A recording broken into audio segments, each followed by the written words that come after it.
Welcome to the One Year Bible, February 8. The Old Testament reading, Exodus chapter 28, verses 1 through 43. Moses, call for your brother Aaron and his sons Nadab, Abihu, Eleazar, and Ithamar. Set them apart from the rest of the people of Israel, so they may minister to me and be my priests. Make sacred garments for Aaron that are glorious and beautiful. Instruct all the skilled craftsmen whom I have filled with the spirit of wisdom. Have them make garments for Aaron that will distinguish him as a priest, set apart for my service. These are the garments they are to make: a chest piece, an ephod, a robe, a patterned tunic, a turban, and a sash. They are to make these sacred garments for your brother Aaron and his sons to wear when they serve me as priests. So give them fine linen cloth, gold thread, and blue, purple, and scarlet thread. The craftsman must make the ephod of finely woven linen and skillfully embroider it with gold and with blue, purple, and scarlet thread. It will consist of 2 pieces, front and back, joined at the shoulders with 2 shoulder pieces. The decorative sash will be made of the same materials: finely woven linen embroidered with gold and with blue, purple, and scarlet thread. Take 2 onyx stones and engrave on them the names of the tribes of Israel. 6 names will be on each stone, arranged in the order of the births of the original sons of Israel. Engrave these names on the 2 stones in the same way a jeweler engraves a seal. Then mount the stones in settings of gold filigree. Fasten the 2 stones on the shoulder pieces of the ephod as a reminder that Aaron represents the people of Israel. Aaron will carry these names on his shoulders as a constant reminder whenever he goes before the Lord. Make the settings of gold filigree. Then braid 2 cords of pure gold and attach them to the filigree settings on the shoulders of the ephod. Then, with great skill and care, make a chest piece to be worn for seeking a decision from God. Make it to match the ephod, using finely woven linen embroidered with gold and with blue, purple, and scarlet thread. Make the chest piece of a single piece of cloth folded to form a pouch 9 inches square. Mount 4 rows of gemstones on it. The first row will contain a red carnelian, a pale green peridot, and an emerald. The second row will contain a turquoise, a blue lapis lazuli, and a white moonstone. The third row will contain an orange jacinth, an agate, and a purple amethyst.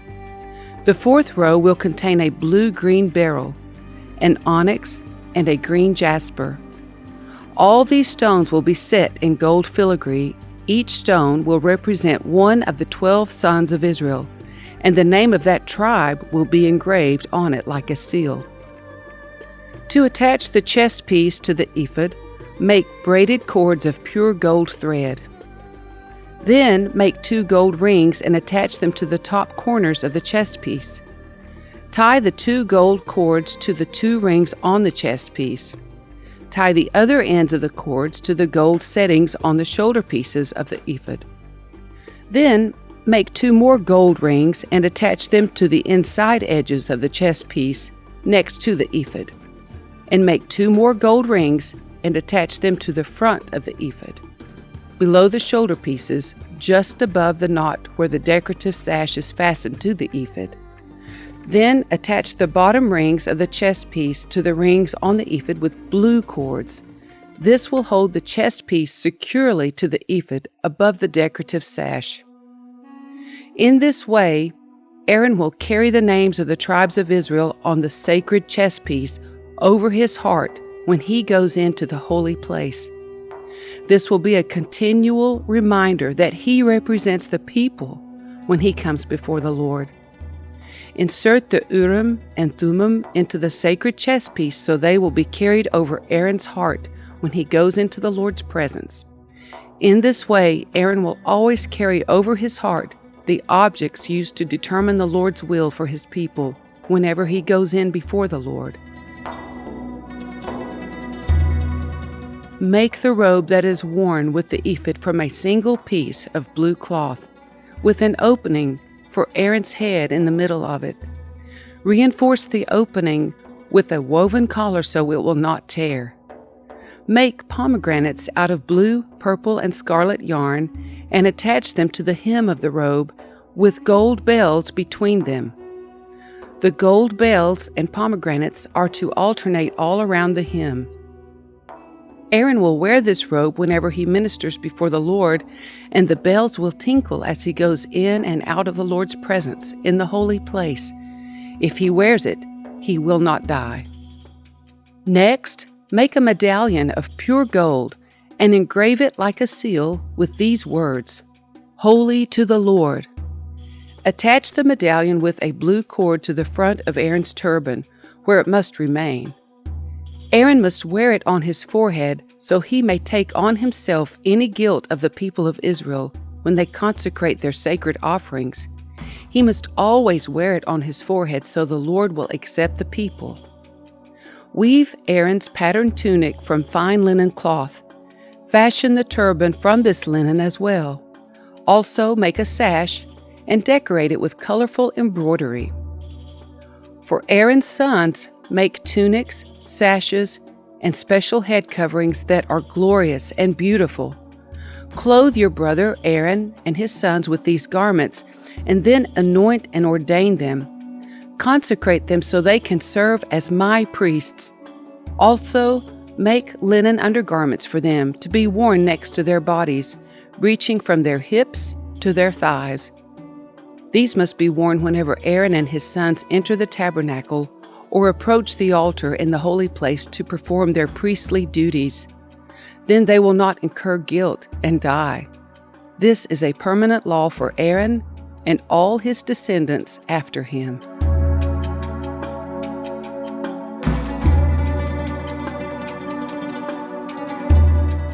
The New Testament reading, Matthew chapter 25, verse 31 through chapter 26, verse 13. But when the Son of Man comes in his glory, and all the angels with him, then he will sit upon his glorious throne. All the nations will be gathered in his presence, and he will separate the people as a shepherd separates the sheep from the goats. He will place the sheep at his right hand and the goats at his left.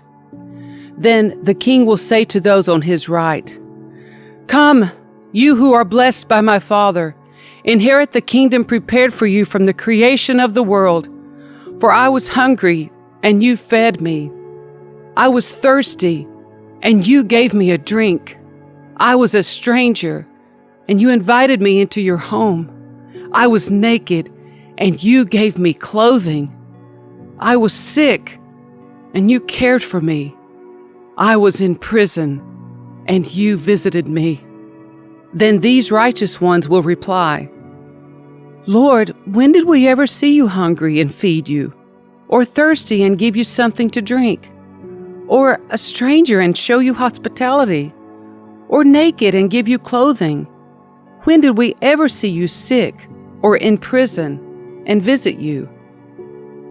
And the king will say, "I tell you the truth, when you did it to one of the least of these, my brothers and sisters, you were doing it to me."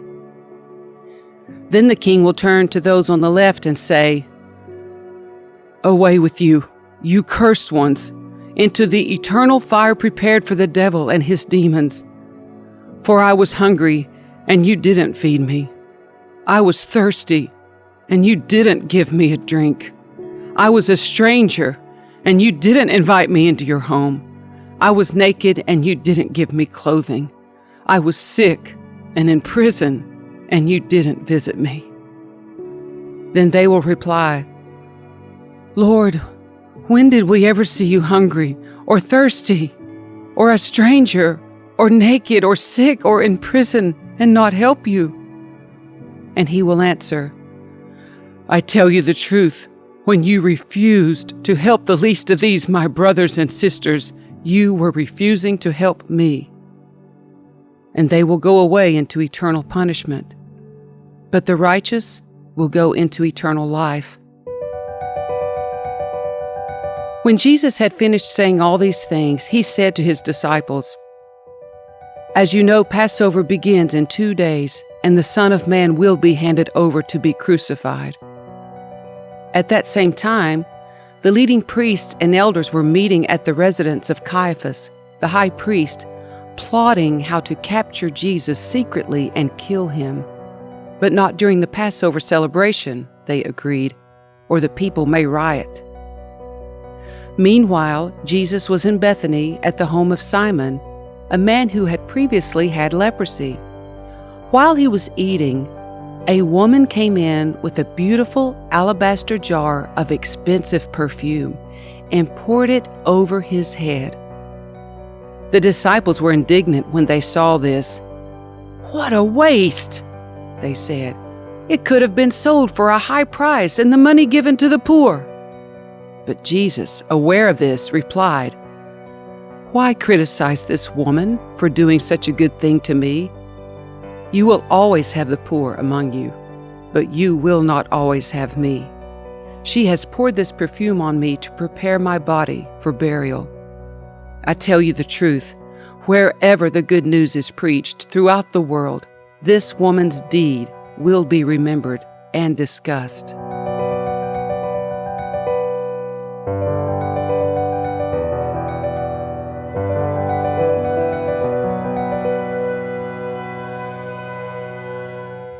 Psalm 31, verses 9 through 18. Have mercy on me, Lord, for I am in distress. Tears blur my eyes. My body and soul are withering away. I am dying from grief. My years are shortened by sadness. Sin has drained my strength. I am wasting away from within. I am scorned by all my enemies and despised by my neighbors. Even my friends are afraid to come near me. When they see me on the street, they run the other way. I am ignored as if I were dead, as if I were a broken pot. I have heard the many rumors about me, and I am surrounded by terror. My enemies conspire against me, plotting to take my life. But I am trusting you, O Lord, saying, "You are my God." My future is in your hands. Rescue me from those who hunt me down relentlessly. Let your favor shine on your servant. In your unfailing love, rescue me. Don't let me be disgraced, O Lord, for I call out to you for help. Let the wicked be disgraced. Let them lie silent in the grave. Silence their lying lips, those proud and arrogant lips that accuse the godly.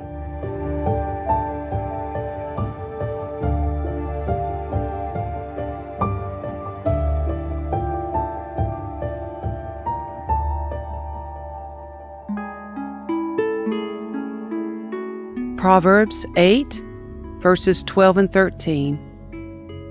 I, wisdom, live together with good judgment. I know where to discover knowledge and discernment. All who fear the Lord will hate evil. Therefore, I hate pride and arrogance, corruption and perverse speech.